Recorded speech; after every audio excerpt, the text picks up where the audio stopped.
হায় হায়, বেগম খালেদা জিয়া আর নেই। এ কি হয়ে গেল? তাকে কৃত্রিম ভাবে নাকি বাঁচিয়ে রাখা হয়েছে? খালেদা জিয়া লাইফ সাপোর্টে আছে। তারা জানিয়েছে যে লাইফ সাপোর্টে যেগুলো লাগানো আছে শরীরে যদি খুলে ফেলা যায় সঙ্গে সঙ্গে মরে যাবে। তার মানে একটা কৃত্রিম ভাবে তাকে বাঁচিয়ে রাখা এখনো হয়েছে। আমির হামজা হুজুর এই কথাটি বলেছে এবং এই সাথে আরো অনেকেই বলেছে। হ্যাঁ, খালেদা জিয়া দুদিন আগেই মারা গেছে। বেগম খালেদা জিয়া নাকি এইভাবেই দুনিয়া থেকে চলে গিয়েছিলেন, শুধুমাত্র তাকে বাঁচিয়ে রাখার জন্য এই নাটক চলছে। তার একবার যে দেশে ফিরবে না, সবচেয়ে বড় প্রমাণ হচ্ছে তার মা খালেদা জিয়া, উনি মৃত প্রায়। পৃথিবীতে এমন কোনো সন্তান থাকতে পারে না যে মার এই অবস্থায় মার পাশে থাকবে না, তার নিজের জীবনকে বিপন্ন করে হলেও আসবে। তারেক রহমান খালেদা জিয়ার মরার পরে যদি আসে, তারপরে তার রাজনৈতিক ক্যারিয়ার। যদি বেগম খালেদা জিয়া আসলে দুনিয়া ত্যাগ করে থাকে, তাহলে কেন তাকে কৃত্রিম ভাবে বাঁচিয়ে রাখা হবে? কি রয়েছে এর পিছনের কারণ?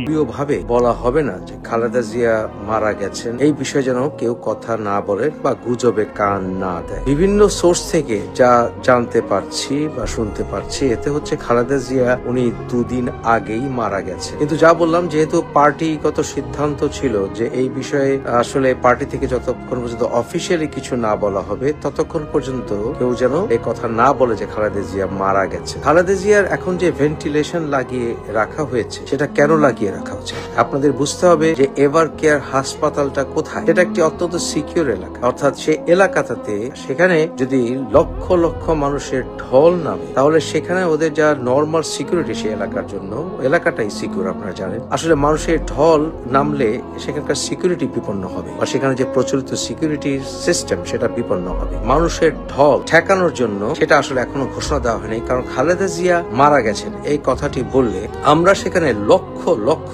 এমনকি কোটি ছাড়ে যেতে পারে এমন মানুষের ভিড় দেখতে পাবো, তাই সেটাকে এখনো প্রকাশ করা হোক। এখানে তিনি বর্ণনা করার চেষ্টা করেছে বেগম খালেদা জিয়া যে মারা গিয়েছে, এই তথ্যটি যদি মানুষের কাছে শেয়ার করা হয়, তাহলে মানুষ ওই হসপিটালের সামনে গিয়ে ভিড় জমাবে।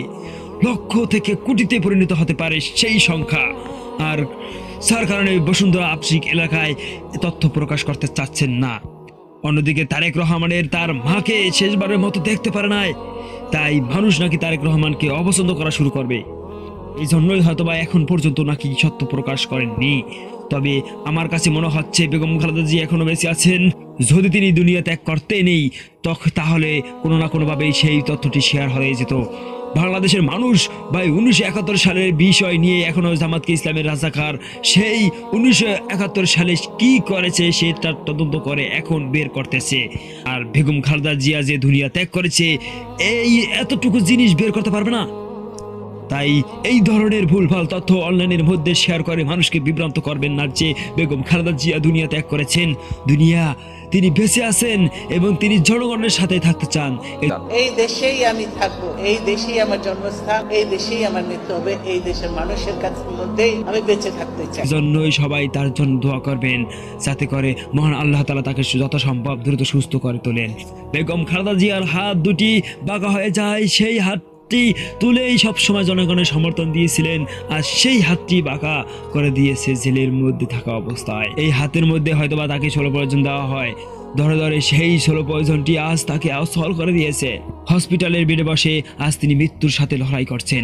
তিনি যতটা না যন্ত্রণা পাচ্ছে, তার চাইতে বেশি যন্ত্রণা হচ্ছে তার অবশিষ্ট একমাত্র পুত্র সন্তান দেশে আসতে পারলো না, তার মাকে এক নজর দেখতে পারলো না। আজ যদি বেগম খালেদা জিয়া আল্লাহ না করুক দুনিয়া ত্যাগ করে, তাহলে তারেক রহমানের জন্য এটা জীবনের সব থেকে বড় আফসোস থেকে যাবে যে তার মাকে এক পলক দেখতে পারলো না। জানানো হচ্ছে বেগম খালেদা জিয়াকে নিয়ে লন্ডন উন্নত চিকিৎসার জন্য যাওয়া হবে, তবে বারবার সেই ডেটটাকে পিছানো হচ্ছে। বলা হচ্ছে তার শারীরিক অবস্থা অবনতি। অন্যদিকে এয়ার অ্যাম্বুলেন্সটি যান্ত্রিক কারণে এখন যেতে পারবে না। হাজারো বাধা যেন আজ খালেদা জিয়ার জীবনে। তিনি যে দুনিয়া ত্যাগ করেছে, ভুলভাল তথ্য শেয়ার করার আগে মন থেকে তার জন্য দোয়া, আপনার দোয়াটি হয়তো আল্লাহ তাআলা কবুল করতে পারেন। প্রিয় দর্শক, এরকম সুন্দর সুন্দর ভিডিও পেতে আমার চ্যানেলটি অবশ্যই আপনারা সাবস্ক্রাইব করে আমাকে সহযোগিতা করবেন। ধন্যবাদ।